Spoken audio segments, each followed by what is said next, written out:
Land titling act పేరుతో తమ మెడకు ఉరితాడు బిగించేందుకు ముఖ్యమంత్రి సిద్ధమయ్యారని రైతులు ఆందోళన వ్యక్తం చేస్తున్నారు. రాజముద్ర స్థానంలో జగన్ ఫోటోను ఆస్తిపత్రాలపై ముద్రించడం ఏంటని ప్రశ్నిస్తున్నారు. ఇప్పటివరకు ప్రభుత్వ ఆస్తులు మాత్రమే తాకట్టు పెట్టిన జగన్ ఇప్పుడు ప్రజల భూములు కాజేసేందుకు యత్నిస్తున్నారంటున్న రైతులతో ప్రత్యేక ముఖాముఖి.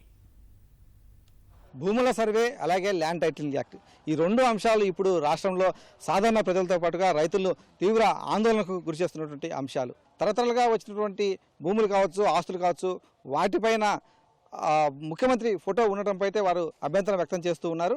మనతో పాటు కొంతమంది రైతులు ఉన్నారు. మొత్తం ఈ రెండు చట్టాలకు సంబంధించి రైతుల్లో ఎలాంటి ఆందోళన ఉంది, దీనిపైన రైతులు ఏమంటున్నారు వారి మాటలో తెలుసుకుందాం. మా తాత ఇచ్చిన ఆస్తి మా నాన్న అనుభవించాడు, తర్వాత నేను అనుభవిస్తా, నా కొడుకు అనుభవిస్తాడు. ఆయన ఫోటో ఏంది? ఆయన నా ఆస్తి మీద ఆయన ఫోటో ఏంటి? ఆయన ఆస్తి నాకు రాసిస్తాడా? ఆయన ఆస్తి నాకు రాసిస్తే అతను ఆయన దాని మీద నా ఫోటో వేసుకోమను, నా ఆయన కూడా ఆయన నాది కలిపి పంచుకుందాం, అటైతే రాసుకోమను. చిరాస్తి నాది, నా ఆస్తి మీద ఆయన ఫోటో వేయకూడదు. అది ఒప్పుకోవడానికి ఎవరు ఒప్పుకోరు.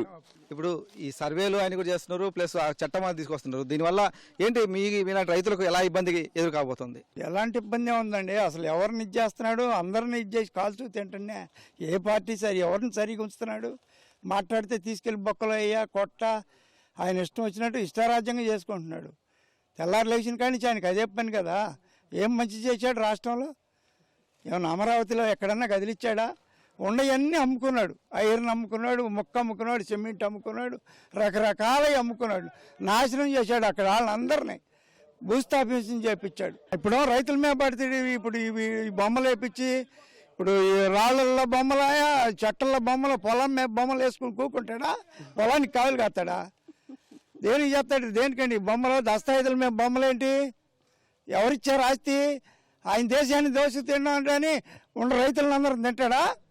అంటే ఈ చట్టం అమలు చేసే ముందు రైతులతో ఏమైనా మాట్లాడారా? వచ్చి మీకు ఏమైనా అధికారులు కానీ ఎవరైనా చెప్పారా దీని మంచి చోట్ల గురించి ఏమన్నా? అసలు లేదండి, దీని గురించి అయితే ఏ రైతుకి ఏమీ తెలియపరచలేదు. ఇది ఇది ఇది కరెక్ట్ కాదు, ఈ పద్ధతి కరెక్ట్ కాదు. అది మా పొలాలను తీసుకునేటువంటి హక్కు ఆయనకి ఎవరు కల్పించారు? ఎంత ముఖ్యమంత్రి అయితే మటుకి ఇది కష్టపడి చెమటోర్చి పండించినటువంటి, ఇదే కష్టపడి చెమటోర్చి సంపాదించుకున్నటువంటి ఆస్తులు ఇవి, తాతల నుంచి ముత్తాతల నుంచి. కానీ అలాంటిది ఇప్పుడు ఈ భూములన్నిటి మీద ఈ ఒక చట్టాన్ని తీసుకొచ్చి రైతుల దగ్గర నుంచి తీసుకుంటాము అనేటువంటి ఆ హక్కు ఆయనకి ఎవరు కల్పించారు? ఎలా అసలు? అది కరెక్ట్ కాదు. అలాగైతే దానికి తిరగబడతాం, రైతులందరూ తిరగబడతాం, ప్రతి రైతు తిరగబడతాం. ఇప్పుడు ఈ భూ సర్వే జరిగింది కదా, జరిగిన తర్వాత ఆ పొలాల విస్తీర్ణం కావచ్చు, కొలతలు కావచ్చు, చాలా చోట్ల తేడాలు వచ్చాయంటున్నారు. ఏంటి, ఎంతవరకు వాస్తవం ఉంది అందులో? దానివల్ల రైతులు ఎలా భవిష్యత్తులో ఇబ్బంది పడే ప్రమాదం ఉంది? అది 100% వాస్తవం అండి. ఇవాళ భూ సర్వే విషయానికి వచ్చేసరికి చాలా ఇబ్బందులు ఉన్నాయి రైతులకి. ప్రతిదీ ఇంతకుముందు ఈ 1952 నుంచి కూడా ఏ ముఖ్యమంత్రి తీసుకొని ఈ నిర్ణయాన్ని ఈ ముఖ్యమంత్రి గారు తీసుకోవడం సమంజసంగా లేదు. ఇప్పుడు ఈ రాష్ట్ర ప్రజలు పోలవరం ప్రాజెక్టు కట్టకపోయినా ఏ ఊరు ఏమనలా, రాజధాని నిర్మించకపోయినా ఎవరేమనలా. టైటిల్ భూ యాక్ట్ మట్టుకు ఇది రైతు మెడకు ఉరుతాడు.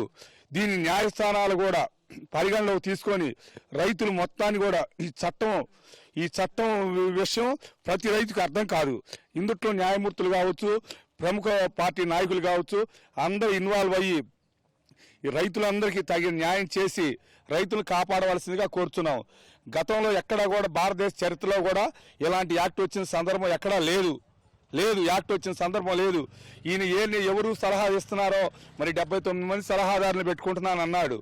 79 మంది సలహాదారులు మరి ఇంతకుముందు పాలనలో మరి ఎవరిచ్చారో ఏంటో ఈ ఆలోచన విరమించుకోవాల్సిందిగా రైతుల తరఫున మేము తీవ్రంగా కోరుతున్నామండి. బొమ్మ వేసుకున్నాడు చచ్చేయడం మాకు అనవసరం అండి. మాకున్నది ఒక 1/2 ఎకరం ఉందనుకోండి, రేపే నా పిల్లాడికి అవసరం అయింది, దాన్ని అమ్ముకోవాలనుకుంటాను. దానికి వెళ్ళి ఎంఆర్ఓ దగ్గర పర్మిషన్, టీపీ దగ్గర పర్మిషన్ అవి తేవాలంటున్నారు. అవన్నీ ఎవరు చేయగలరు?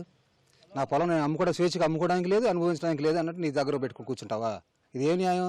నువ్వు అవసరమైనప్పుడు డబ్బులు ఇస్తావు. ఈ భూమి అనేది ఏంటంటే ఒక మనిషికి ఒక ఇది గ్యారంటీ లాంటిది. ఈ భూమి ఏదంటే రేపు అవసరానికి అమ్ముకుంటాం, ఏదైనా పిల్లలు అవసరం అయితే దాన్ని కొద్దిగా చేసుకుంటాం. దీన్ని తీసుకెళ్ళి ఎక్కడో పర్మిషన్ తెచ్చుకోవాలి అంటే ఇవన్నీ అసలు ఎట్లా జరుగుతాయి? సమంజసేనా? వెళ్ళి ఎంఆర్ఓ ఎక్కడ ఉన్నాడు, ఎంఆర్ఓ దగ్గర దూలాడుకుని వెళ్ళి అప్పుడు నా భూమి అసలు నా పేరు మీద ఉందో కూడా తెలియదు. మళ్ళీ అప్పుడు నేను అమ్ముకోవడానికి లేదు, హాస్పిటల్ ఖర్చులు ఉంటాయి. ఇప్పుడు సీఎం గారు ఇళ్ల పట్టాలు ఇస్తున్నారండి. ఇళ్ల పట్టాలు ఇచ్చి ఆయన పేరు వేసుకుని ఆయన ఫోటోలు వేసుకుని 10 సంవత్సరాల దాకా నాది అనే హక్కు ఆయనకి మాకు ఇచ్చినప్పుడు ఆయనకి ఎందుకు ఉంటుంది? అది సాధ్యమేనా దళితులను మోసం చేయటం? నా దళితులు నా బిడ్డలని పట్టాలు ఇచ్చినాక నీ పేరు 10 సంవత్సరాలు ఉండేది ఏంటి? 10 సంవత్సరాలు మేము ఇంట్లో పోయే పని లేదా? ఇదే నా న్యాయపరం. అందుకని కోర్టు వారిని ఆదేశించి న్యాయం చేయమని కోర్టు వారిని కోరుతున్నాం. ఇప్పుడు ఈ భూరక్ష చట్టం అని తీసుకొచ్చేసారు, దాన్ని అమలు చేయబోతున్నారు. ఏంటి దాని గురించి మీకున్నటువంటి ఇబ్బందులు ఏంటి? రైతులు చాలా భయపడుతున్నారు కదా. పూర్వం నుంచి కూడా రాజముద్ర వచ్చి డాక్యుమెంట్ వచ్చేదండి. ఇప్పుడు వచ్చేసేటప్పటికేమో జగన్మోహన్ రెడ్డి గారు వీళ్ళందరికీ ఏదో కొని ఇచ్చినట్లుగా దాని మీద మన జగన్మోహన్ రెడ్డి గారు బొమ్మ వేసుకొని ఇవ్వటం అట్లాంటివి అనేవి మాత్రం ఏ విధంగా అయినా కానీ ఇబ్బందిగానే ఉంటుంది. రైతు ఏదన్నా కానీ ఎక్కడికన్నా వెళ్ళినప్పుడు ఆ పట్టా మీద ఉన్న రాజముద్ర ఇప్పుడు డాక్యుమెంట్ అయితే ఇవ్వట్లేదు, జిరాక్స్ ఇస్తానంటున్నారు. ఆ జిరాక్స్ ఇచ్చినప్పుడు ఈ రైతు అనేది వేరే కంట్రీలో ఉన్నప్పుడు అతనికి ఎట్లయినా ఇబ్బంది అవుతుంది కదా. ఈ 3 సంవత్సరాలు కనబడపోతే ఆ డాక్యుమెంట్ వేరే వాళ్ళకి ఏదన్నా చేసుకోవడానికి ఇష్యూ అవుతుంది అని చెప్పేసి అని అంటున్నారు.